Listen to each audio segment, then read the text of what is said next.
এবারে দেখে নেব খেলার সময়ের শিরোনামগুলো। সাকিবের মতো ক্রিকেটারের দেশের মাটিতেই বিদায় হওয়া উচিত। আরব আমিরাতে ক্রীড়া উপদেষ্টা, নিরাপত্তা নিশ্চিত করবে সরকার। সাকিব আল হাসানের নিরাপত্তার কথা ইতিমধ্যে বলেছি এবং সেটা আমরা নিশ্চিত করব। এরকম একজন প্লেয়ার যার দেশের জন্য এত অর্জন রয়েছে, তিনি বাংলাদেশেই ফেয়ারওয়েলটা পাক। টি-20 সিরিজ সামনে রেখে গোয়ালিয়রের তীব্র রোদে প্রথম অনুশীলন টাইগারদের। ম্যাচ বাতিলের দাবিতে বিক্ষোভ, অখিল ভারত হিন্দু মহাসভার, গ্রেফতার বেশ কয়েকজন। এবং পঞ্চমবারের মতো বাফুফে নির্বাচনের প্রধান কমিশনার মেজবাউদ্দিন, 3 সদস্যের কমিটি গঠন, 133 কাউন্সিলরকে নির্বাহী কমিটির সভায় অনুমোদন।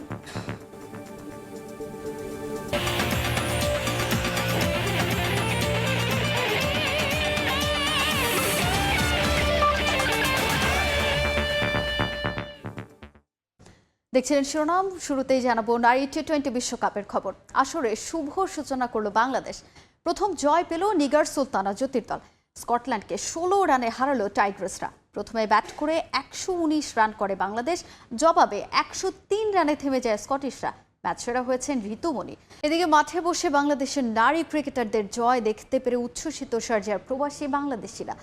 তাদের আশা, এ জয়ের ধারাবাহিকতায় এবার বিশ্বকাপে দারুণ কিছু করে দেখাবে জ্যোতির দল। মাঠে প্রতিটি খেলায় বাংলাদেশকে অকুণ্ঠ সমর্থন দেওয়ার প্রতিশ্রুতিও দিলেন তারা। আমি বাংলাদেশের ফ্যান হিসাবে গর্ববোধ করছি। অতীতও খেলা দেখছি, আজকেও দেখলাম, খুব ভালো লাগছে। আজকে বাংলাদেশ নারীদের খেলা দেখলাম, খুব ভালো লাগলো। খুব সাহসের সাথে বাঙালি বাঘিনীর মতো খেলতেছে ওনারা। আমরা আশা করছি ইনশাল্লাহ দুবার মাটিতে বাংলাদেশ বাঘিনী ইনশাল্লাহ ভালো কিছু করবে এবং ওয়ার্ল্ড কাপের ফাইনালে খেলবে। আমরা বিশ্বকাপ নিয়ে যাবো ইনশাল্লাহ, সবারই দোয়া রইল। খেলা দেখে আমাদের খুব ভালো লাগছে। আগামী সবগুলা ম্যাচে জিতবে এবং ওয়ার্ল্ড কাপ অবশ্যই ফাইনালে যাবে। সাকিব আল হাসানের মতো ক্রিকেটারের দেশের মাটিতে সুন্দরভাবে বিদায় হওয়া উচিত। সংযুক্ত আরব আমিরাতে নারী টি-20 বিশ্বকাপের ম্যাচ দেখতে গিয়ে এমন মন্তব্য করেছেন যুব ক্রীড়া উপদেষ্টা আসিফ মাহমুদ সজীব ভুঁইয়া। শারজায় সাংবাদিকদের প্রশ্ন উত্তরে তিনি আরও বলেন, দেশসেরা অলরাউন্ডারের নিরাপত্তা নিশ্চিত করবে সরকার। এ সময় তিনি বিশ্বকাপে বাংলাদেশ নারী দলের ভালো পারফরমেন্স নিয়েও আশাবাদ ব্যক্ত করেন। যে যদি সুযোগ থাকে, আমি যদি দেশে যেয়ে খেলতে পারি, মিরপুর টেস্ট হবে আমার জন্য লাস্ট, স্পেশালি টেস্ট ক্রিকেটে। কানপুর টেস্টের আগের দিন হঠাৎ করেই টেস্ট ও টি-20 থেকে অবসরের ঘোষণা দেন দেশ সেরা ক্রিকেটার সাকিব আল হাসান। 2006 সালে বাংলাদেশ দলে অভিষেকের পর থেকেই জাতীয় দলের অবিচ্ছেদ্য অংশ হয়ে ওঠেন সাকিব। দেশের ক্রিকেটের পোস্টার বয় 22 গজে ব্যাটে বলে জন্ম দিয়েছেন অজস্র রেকর্ডের। তবে রাজনীতির মাঠে এসেই ছন্দপতন। সরকার পরিবর্তনের পর মাঠের সাকিব হয়েছেন হত্যা মামলার আসামি। দীর্ঘ ক্যারিয়ারে বাংলাদেশ দলের অনেক অর্জনের কাণ্ডারি সাকিব আল হাসান স্বপ্ন দেখেছিলেন দেশের মাটিতে 21 অক্টোবর থেকে শুরু হওয়া দক্ষিণ আফ্রিকার বিপক্ষে 2 ম্যাচের টেস্ট সিরিজ দিয়েই অবসরে যেতে।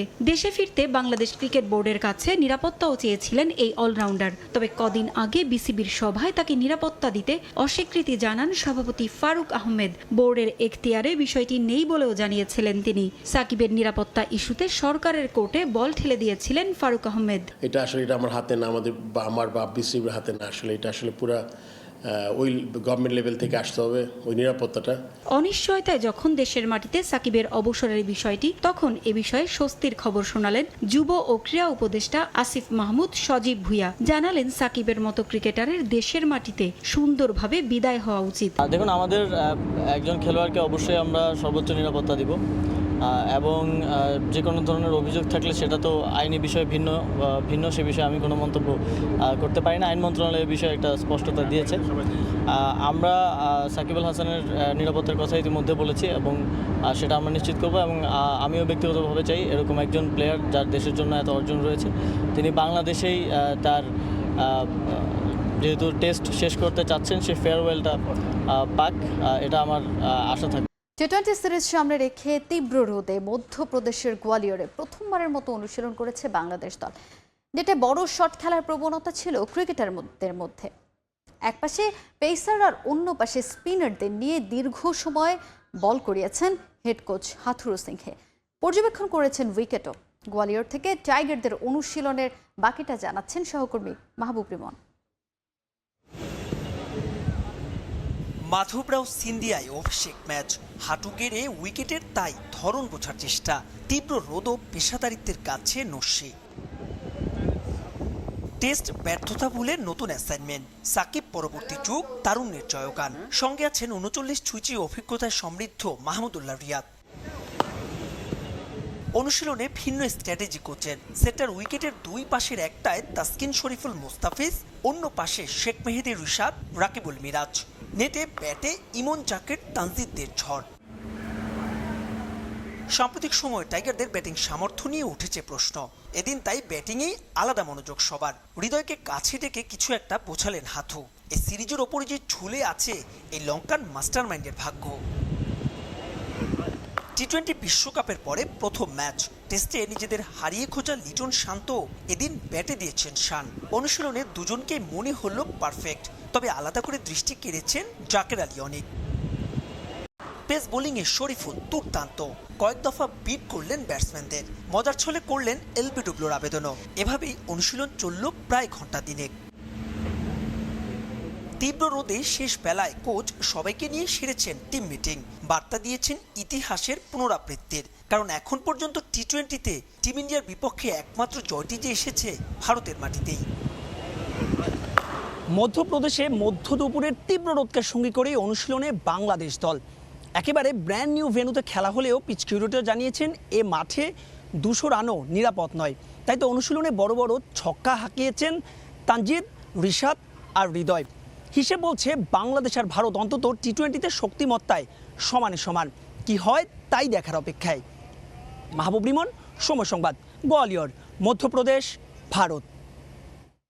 মধ্যপ্রদেশে বাংলাদেশ ভারত প্রথম টি-20 বাতিলের দাবিতে বিক্ষোভ হয়েছে গোয়ালিয়রে। অখিল ভারত হিন্দু মহাসভার মিছিল থেকে বেশ কয়েকজনকে আটক করেছে পুলিশ। তবে ম্যাচ বাতিলের পক্ষে এখনও অনড় সংগঠনটি, যে কারণে বাড়ানো হয়েছে বাংলাদেশ দলের নিরাপত্তা। গোয়ালিয়র থেকে মাহবুব রিমনের আরও একটি রিপোর্ট। বাংলাদেশ ভারত 3 ম্যাচ সিরিজের প্রথম টি-20 দিয়ে 14 বছর পর আবারও ক্রিকেট ফিরছে মধ্যপ্রদেশে। মাধবরাও সিন্ধিয়া স্টেডিয়ামে এই ম্যাচ নিয়ে দর্শকদের মধ্যে যেমন উন্মাদনা আছে তেমন আছে উদ্বেগও। কারণ অখিল ভারত হিন্দু মহাসভার পক্ষ থেকে বাংলাদেশ এবং ভারতের সিরিজ বাতিলের যে দাবিটা উঠেছিল তা প্রথম উঠেছিল এই গোয়ালিয়র থেকে। শুধু এখানেই থামেনি তারা, ম্যাচটি অর্থাৎ 6 তারিখ তারা হরতাল ডেকেছে। বাংলাদেশ ভারত প্রথম টি-20-র 3 দিন আগে ম্যাচ ভেন্যুর বাইরে এ নিয়ে প্লাকার্ড, ব্যানার, ফেস্টুন সহ মিছিল করেছে অখিল হিন্দু মহাসভার সদস্যরা, যেখান থেকে গ্রেপ্তার করা হয়েছে একাধিক ব্যক্তিকে। গ্রেপ্তার হওয়ার আগে তারা সাফ জানিয়ে দিয়েছেন কোনোভাবে এই ম্যাচটি গোয়ালিয়রে তারা হতে দিবেন না। তবে কট্টরপন্থী এই হিন্দু সংগঠনের কোনো হুমকি আমলে নিচ্ছে না স্থানীয় প্রশাসন। তারা বাংলাদেশ ভারত ম্যাচ নির্বিঘ্নে আয়োজনে সব ধরনের ব্যবস্থা গ্রহণ করেছে। এদিকে অখিল হিন্দু মহাসভার হুমকি ধোপে টিকছে না দর্শকদের উন্মাদনেও।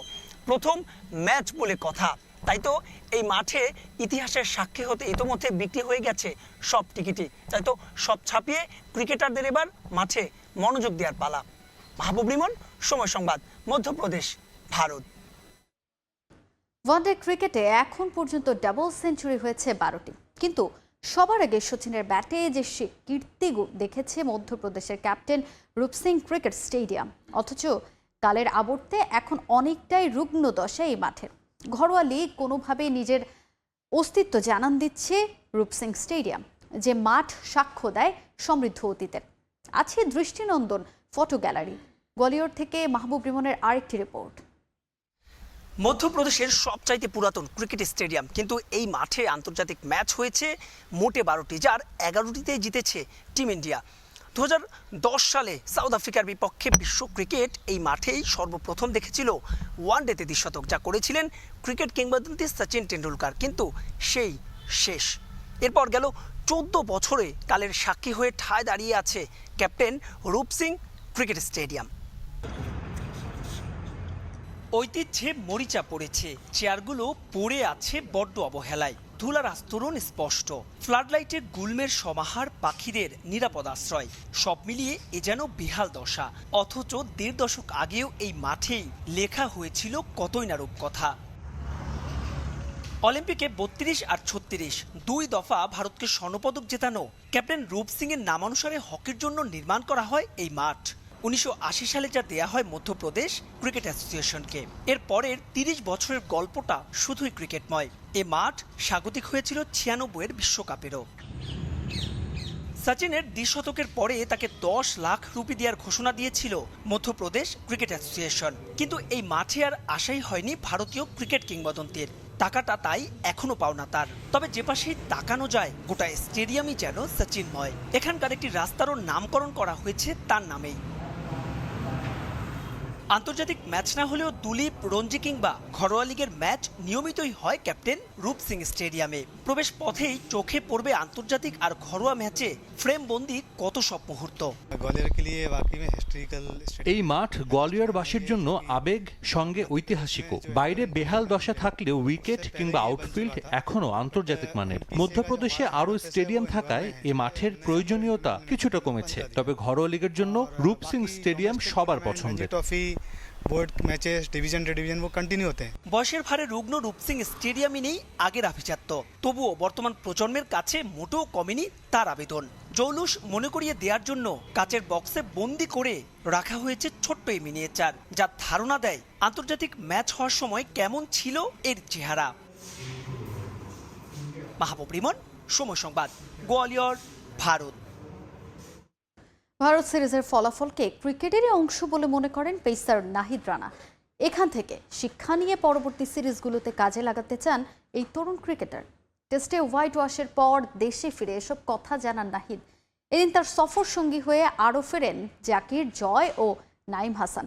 দুই টেস্টেই অসহায় আত্মসমর্পণের পর বিমানবন্দরে গণমাধ্যম এড়িয়ে যান নির্বাচক হান্নান সরকার। ভারত সফর থেকে ক্রিকেটারদের সঙ্গে হোয়াইট ওয়াশের লজ্জা। দেশ ছাড়ার আগে অধিনায়কের কণ্ঠে সিরিজ জেতার আত্মবিশ্বাস থাকলেও ফেরার পথে জাকির, নাহিদদের চেহারায় স্পষ্ট পারফরম্যান্সের বাস্তবতা। টেস্ট সিরিজ শেষ হলেও দেশে ফিরেছেন মাত্র 4 ক্রিকেটার। টেস্ট স্কোয়াডের বাকি ক্রিকেটাররা ফিরবেন ভারতে ব্যক্তিগত ভ্রমণ শেষে। পারফরম্যান্সের এমনই বাজে অবস্থা যে বিমানবন্দরে গণমাধ্যমকে এড়িয়ে গেলেন নির্বাচক হান্নান সরকার। ভারত সফরের অভিজ্ঞতা জানতে তাই যেতে হলো হোম অফ ক্রিকেটে, যেখানে গণমাধ্যমের মুখোমুখি হয়ে নাহিদ রানা দাবি করেছেন প্রতিদ্বন্দ্বিতাহীন হোয়াইট ওয়াশ হওয়াটাই ক্রিকেটের অংশ। মাঠের পারফরমেন্সে কিছু অর্জন না হলেও হার থেকেই শিক্ষা নিতে চান এই তরুণ ক্রিকেটার। আসলে মানসিকভাবে পিছিয়ে দিল না, কারণ ধরেন ক্রিকেটে ধরেন কখনো ভালো হইব, কখনো খারাপ হবে, তো আমরা ইনশাআল্লাহ স্ট্রং কামব্যাক করব। দলের পারফরমেন্সে ভরাডুবি হলেও প্রশংসা কুড়িয়েছেন নাহিদ রানা। তরুণ এই স্পিড স্টারকে নিয়ে স্তুতি ঝরে ভারতীয় লিডিং পেসার জাসপ্রীত বুমরার কণ্ঠে। তবে নাহিদ থামতে চান না এখানেই। অভিজ্ঞতার ঝুলি সঞ্চার করে নিয়মিত উন্নতি আনতে চান নিজের বোলিংয়ে। বুমরা বলতেছিল যে অনেক ভালো এফোর্ট দিছো, ভালো বোলিং করছো। ইন্টারন্যাশনালে আসলে যতদিন খেলবো শিখার কোনো শেষ নেই। ক্রিকেট যতদিন খেলবো, ক্রিকেট ছাড়ার পরও শিখার শেষ নেই। তো অবশ্যই আমি এখন যেখানেই মানে যেই দেশে যাইতেছি কিংবা যে কোচের আন্ডারে কাজ করতেছি তার কাছ থেকে কিছু নেওয়ার চেষ্টা করতেছি। ভারত সিরিজের ভরাডুবি ভুলতে খুব বেশি সময় পাবে না বাংলাদেশ। চলতি মাসেই ঘরের মাঠে দক্ষিণ আফ্রিকা পরীক্ষা। এখনও প্রোটিয়াদের বিপক্ষে প্রথম টেস্ট জয়ের অপেক্ষায় থাকা টাইগারদের জন্য ভালো করার বিকল্প নেই 2 ম্যাচের টেস্ট সিরিজে। সাব্বির মিথুন, সময় সংবাদ, ঢাকা। এবারে দেশের ফুটবলের খবর জানাবো। শুরু হয়েছে বাফুফে নির্বাচনের টামাটুল। নির্বাহী সভায় মেজবাউদ্দিন আহমেদের নেতৃত্বে 3 সদস্যের নির্বাচন কমিশন গঠন করেছে বর্তমান নির্বাহী কমিটি। এই নিয়ে 5 বার বাফুফের নির্বাচনের দায়িত্ব পালন করতে যাচ্ছেন সাবেক এই সরকারি আমলা। গঠিত হয়েছে 3 সদস্যের নির্বাচনী আপিল কমিশনও। নির্বাচনের আগে আরও একটি নির্বাহী সভা করবে বাফুফের বর্তমান কমিটি। এই যেন রবীন্দ্রনাথের ছোট গল্প, শেষ হইয়াও হইল না শেষ। কথা ছিল বাফুফের সভাপতি হিসেবে বুধবার শেষবারের মতো নির্বাহী সভা করবেন কাজী সালাউদ্দিন। তবে আপাতত তা আর হচ্ছে না। নির্বাচনের আগে আরও একটি কার্যনির্বাহী সভা করবে বাফুফের বর্তমান কমিটি। 5 আগস্ট পরবর্তী এই প্রথম বাফুফে ভবনে হয়েছে কার্যনির্বাহী কমিটির বৈঠক, যেখানে 19 সদস্যের মধ্যে সশরীরে উপস্থিত ছিলেন 10 জন, অনলাইনে যুক্ত ছিলেন আরও 5 সদস্য, আর অনুপস্থিত ছিলেন 4 জন। সভার মূল এজেন্ডা আসন্ন নির্বাচন। মেজবাউদ্দিন আহমেদকে প্রধান করে গঠিত হয়েছে 3 সদস্যের নির্বাচন কমিশন। এই নিয়ে 5 বার বাফুফেতে প্রধান নির্বাচন কমিশনারের দায়িত্ব পালন করতে যাচ্ছেন সাবেকেই সরকারি আমলা। এছাড়া গঠিত হয়েছে 3 সদস্যের নির্বাচনী আপিল কমিশনও। 3 সদস্যের নির্বাচন কমিশন গঠিত হয়েছে। জনাব মেজবাউদ্দিন আহমেদ হচ্ছেন আমাদের প্রধান নির্বাচন কমিশনার। জনাব AKM এহসানুর রহমান উনি নির্বাচন কমিশনার হিসাবে আছেন, এবং তার সাথে আরেকজন নির্বাচন কমিশনার আছেন জনাব সুরায়া আক্তার জাহান। গত যে নির্বাচনগুলি অনুষ্ঠিত হয়েছে সেই নির্বাচনগুলি উনি খুব সুচারুরূপে পরিচালনা করেছেন। ওনার উপরে সবাই কনফিডেন্ট ছিল বিধায় তাকে আবার পুনরায় প্রস্তাব করা হয়েছে এবং বোর্ড সেটা সম্মতি দিয়েছে। এবারের বাফুফে নির্বাচনে কমেছে ভোটার সংখ্যা। আপিল কার্যক্রম শেষে 133 ডেলিগেটের অনুমোদন দেওয়া হয়েছিল, সেটাই চূড়ান্ত করেছে বর্তমান নির্বাহী কমিটি। 133 জনের যে লিস্টটা গতকাল আপিল কার্যক্রম শেষ হওয়ার পরে ওনারা বোর্ডে উপস্থাপন করেছিলেন, সেটা আজকে আমাদের এখানে বোর্ড থেকে এই 133 জনের সেই লিস্টটা অনুমোদন দিয়েছে। সভায় নির্বাচন ছাড়াও বেশ কয়েকটি ইস্যু নিয়ে হয়েছে আলোচনা, যার মধ্যে ছিল আসন্ন নারী সাফ চ্যাম্পিয়নশিপ। মহিলা সাফে বাংলাদেশ অংশগ্রহণ করবে, সেই অনুযায়ী এটার সাথে আলাপ এবং এরপর নভেম্বরে যে আমাদের ন্যাশনাল টিমের যেটা খেলার বিষয় আছে সেগুলি সবকটাই আপনার অ্যাপ্রুভাল দেওয়া হয়েছে, যাতে এই কমিটির কার্যক্রম শেষ হলো, যাতে নতুন কমিটি এসে বাকি কার্যক্রমটুকু চালিয়ে নিতে পারেন। দ্রুতই দায়িত্ব নিয়ে তফসিল ঘোষণা করবে বাফুফের নির্বাচন কমিশন। তবে এর মধ্যে আরও একটি সভা করবে বাফুফের বর্তমান কমিটি। ফাহিম ইসলাম, সময় সংবাদ, ঢাকা। বাফুফের সভাপতি কাজী সালাউদ্দিন পরবর্তী যুগে কে ধরবে দেশের ফুটবলের হাল? দীর্ঘ 16 বছরে সালাউদ্দিনের সাফল্যের চেয়ে ব্যর্থতার পাল্লাই ভারী। ফুটবলার হিসেবে সফল হলেও সংগঠক হিসেবে ব্যর্থ সালাউদ্দিনের সমালোচনায় এতদিন পিছ পা হননি সাবেক ফুটবলাররা। কিন্তু আসন্ন নির্বাচনে অংশ নিচ্ছেন না তাদের কেউই। কেন তাদের এমন অনীহা? সে প্রশ্নে তাদের হাজারো অজুহাত। ফুটবলার হলেই যে সংগঠক হতে হবে এমন কোনো কথা নেই বলেও যুক্তি ছুড়ে দিচ্ছেন তারা। তাজিন খন্দকারের রিপোর্টে জানাবো বিস্তারিত। দীর্ঘ 16 বছরের শাসনামল, যার মেয়াদে বাংলাদেশ ফুটবল ফেডারেশনের সর্বোচ্চ চেয়ারটা দখলে রেখে তৈরি করেছিলেন নিজের রাজত্ব, যেখানে ব্যর্থতার ভিড়ে সফলতার গল্প নেই বললেই চলে। রাজনৈতিক বলয়ে ফুটবলীয় কার্যক্রমের চেয়ে ব্যক্তিগত স্বার্থ হাসিলেই মগ্ন ছিলেন বাফুফে প্রেসিডেন্ট কাজী সালাউদ্দিন। জুলাই বিপ্লবের পর ডাক ওঠে সালাউদ্দিন যুগের অবসানের। আসন্ন নির্বাচনে অংশগ্রহণের বিষয়ে অনড় অবস্থানের কথা বললেও হঠাৎই অংশগ্রহণ না করার সিদ্ধান্ত নেন 4 মেয়াদে সভাপতির চেয়ার আঁকড়ে থাকা কাজী সালাউদ্দিন।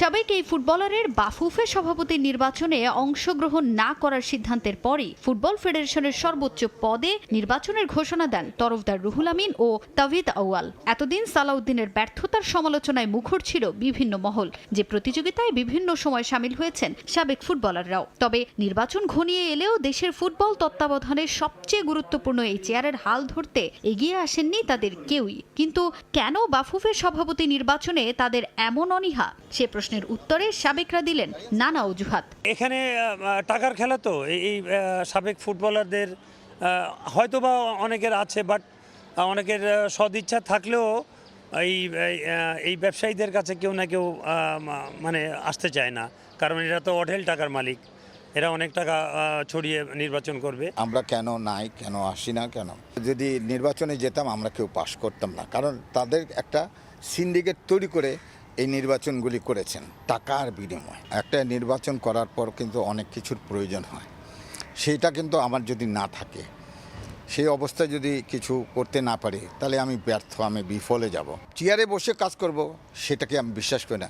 চেয়ারে বসে না করে পিছে থেকেও আমি কাজ করার জন্য আমি আগ্রহী আছি। নিজেরা নির্বাচনে অংশগ্রহণ না করলেও শঙ্কা প্রকাশ করেছেন আসন্ন নির্বাচন নিয়ে। প্রশ্ন তুলেছেন স্বচ্ছতা নিয়েও। অর্থের বিনিময়ে ভোটের প্রথা বাতিল করার দাবিও জানিয়েছেন তারা। যারা আর্থিক সহযোগিতা নেওয়ার জন্য এই ভোট করে, হ্যাঁ, ভোট দিতে আসে, আমার কাছে মনে হয় তারা গুড অর্গানাইজার না, তারা দিতে আসে নাই, কারণ তারা নিতে আসছে। এই ধরনের অর্গানাইজার আমরা আমরা অবশ্যই তাদেরকে প্রত্যাখ্যান করি। চুলচেরা বিশ্লেষণ করে টাকার বিনিময়ে কাউকে ভোট দিবেন না, আপনারা যাকে যোগ্য মনে করবেন তাকেই ভোট দিবেন। তবে সভাপতি নির্বাচনে সাবেকদের অংশগ্রহণ না থাকলেও অন্যান্য পদে দেখা যেতে পারে মাঠের খেলায় সম্পৃক্তদের। তাজিন খন্দকার, সময় সংবাদ, ঢাকা। ইউরোপা লিগের খবর। আসলে প্রথম জয়ের খোঁজে রাতে মাঠে নামবে ম্যানচেস্টার ইউনাইটেড। রেড ডেভিলদের প্রতিপক্ষ পোর্তো। চলতি মৌসুমে এখন পর্যন্ত 8 ম্যাচ খেলে মাত্র 3টিতে জয় পাওয়ায় ইউনাইটেড বস এরিক টেন হ্যাগ আছেন চাপে। এই ম্যাচ হেরে চাকরি হারাতে পারেন ডাচ কোচ। অন্যদিকে আসরে নিজেদের প্রথম ম্যাচ হেরে গেছে পোর্তো। ঘরের মাঠে তারাও চাইবে পূর্ণ 3 পয়েন্ট তুলে নিয়ে মাঠ ছাড়তে।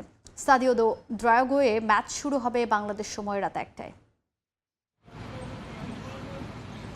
ওল্ড ট্র্যাফোর্ডে নিজের তৃতীয় মৌসুম শুরু করেছেন এরিক টেন হ্যাগ। তবে আগের 2 মৌসুমের শুরুটা এবারের মতো বাজে হয়নি। 3 আসর মিলিয়ে 8 ম্যাচ খেলেছে রেড ডেভিল, জয় মাত্র 3টিতে। সবশেষ 3 ম্যাচ জয়হীন টেন হ্যাগের দল। টটেনহামের কাছে হারের পর আবারও জোরালো হয়েছে টেন হ্যাগের বরখাস্তের গুঞ্জন। পোর্তোর বিপক্ষে ফলাফল পক্ষে না থাকলেও হয়তো ম্যানচেস্টারে শেষ হবে টেন হ্যাগ অধ্যায়।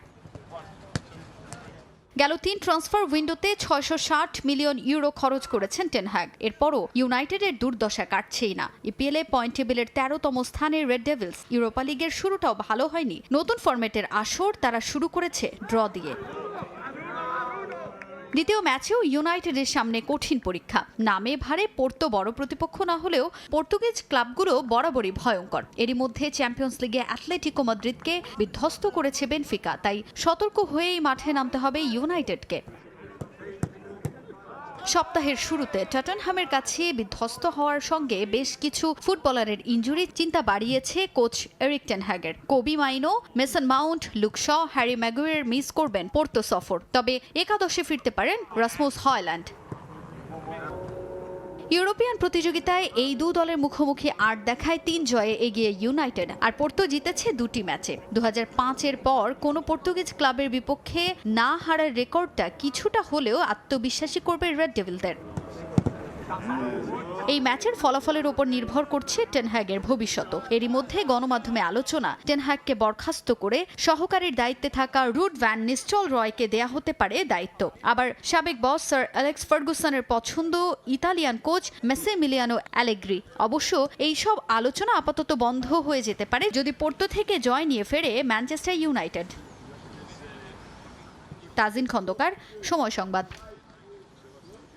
শেষ হলো প্রথম south Asian school combat games 2024। প্রতিযোগিতা শেষে জয়ীদের মাঝে পুরস্কার বিতরণ করা হয়। এই গেমসে অংশগ্রহণ করেছেন বাংলাদেশ, শ্রীলঙ্কা, ভারত ও নেপালের প্রায় 100 জন স্কুল অ্যাথলিট। প্রতিযোগিতায় ছিল তায়কোয়ান্দো, উশু এবং কারাতে ইভেন্ট। 13 স্বর্ণ, 16 রৌপ্য ও 17 ব্রোঞ্জ সহ মোট 46টি পদক। প্রতিযোগিতায় প্রথম হয়েছে স্বাগতিক বাংলাদেশ। দ্বিতীয় ও তৃতীয় স্থান লাভ করেছে যথাক্রমে ভারত ও নেপাল। বিকেএসপিতে 3 দিন ব্যাপী আয়োজিত হয়েছে এই প্রতিযোগিতা।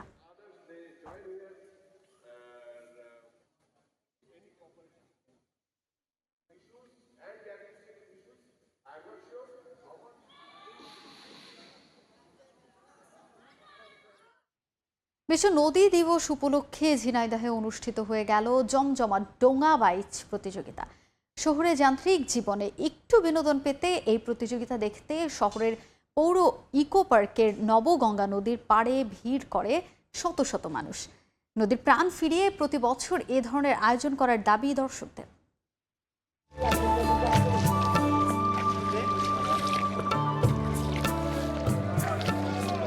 সমেত সমেত শব্দে নদীর বুক চিরা ছুটে চলেছে ডোঙ্গা নৌকা। আর একে অপরকে পেছনে ফেলতে প্রাণপণ চেষ্টা মাঝিদের। নির্দিষ্ট গন্তব্যে পৌঁছাতে বইটা হাতে যেন যুদ্ধে নেমেছেন তারা। হেইয়া হো হেইয়া সুরে মাঝিদের এমন প্রতিযোগিতা অপলক দৃষ্টিতে দেখছেন পারে থাকা শত শত দর্শক। মাছ ধরার জন্য তালগাছ দিয়ে তৈরি ডোঙ্গা নৌকার এমন প্রতিযোগিতা হয়ে গেল ঝিনাইদহে। বিশ্ব নদী দিবস উপলক্ষে শহরের বুক ছিঁড়ে বয়ে যাওয়া নবগঙ্গা নদীতে এমন আয়োজন করে সামাজিক ঐক্য নামের একটি সংগঠন। শহরের চাকলাপাড়া ব্রিজ এলাকা থেকে শুরু হয় এ প্রতিযোগিতা। প্রায় 2 কিলোমিটার দূরত্বে পৌর ইকো পার্ক এলাকার ত্রিমোহনীতে গিয়ে শেষ হয় এ বাইচ। ডোঙ্গা বাইচ দেখতে নদী পাড়ে ভিড় করে শত শত মানুষ।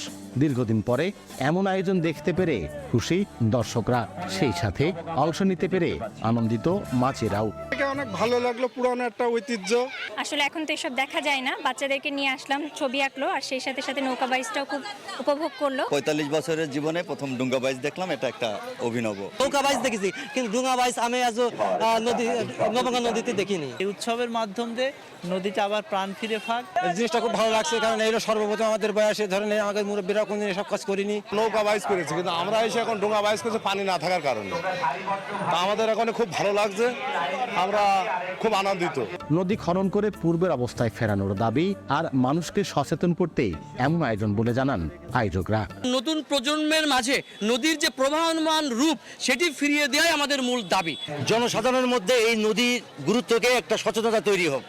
আপনারা জেনে থাকবেন কিন্তু নবগঙ্গা নদী কিন্তু উচ্চমুখ বাদ দেওয়ার কারণে কিন্তু আমাদের নবগঙ্গা আজ মৃতপ্রায়। এই নবগঙ্গার বাঁধকে অপসারণ করা হোক এবং সচেতন করছে আমরা মানুষকে, যেন মানুষ একটাই দাবি উঠতে পারে এককভাবে ঝেঁটার জন্য, যে আমরা এই নদীকে বাঁচিয়ে তুলতে চাই। নদীর দিকে ফিরাই মুখ বাড়িয়ে দিই ঝিনেদার সুখ, এ স্লোগানে আয়োজিত এ প্রতিযোগিতায় অংশ নেয় 15 জন মাঝি। সবাইকে পেছনে ফেলে প্রথম হয় আরাবপুর মাঝিপাড়ার নারায়ণ হালদার। শেষে বিজয়ী ও অংশগ্রহণকারীদের মাঝে পুরস্কার বিতরণ করা হয়। লোটাস রহমান সোহাগ, সময় সংবাদ, ঝিনাইদহ। এ পর্যায়ে খেলার সময় শীর্ষ সংবাদগুলো জানিয়ে দিচ্ছি আরেকবার। সাকিবের মতো ক্রিকেটারের দেশের মাটিতেই বিদায় হওয়া উচিত। আরব আমিরাতে ক্রীড়া উপদেষ্টা, নিরাপত্তা নিশ্চিত করবে সরকার। সাকিব আল হাসানের নিরাপত্তার কথা ইতিমধ্যে বলেছি এবং সেটা আমরা নিশ্চিত করবো। এরকম একজন প্লেয়ার যার দেশের জন্য এত অর্জন রয়েছে, তিনি বাংলাদেশেই ফেয়ারওয়েলটা পাক। পঞ্চমবারের মতো বাফুফে নির্বাচনে প্রধান কমিশনার মেজবাউদ্দিন, 3 সদস্যের কমিটি গঠন, 133 কাউন্সিলরকে নির্বাহী কমিটির সভায় অনুমোদন।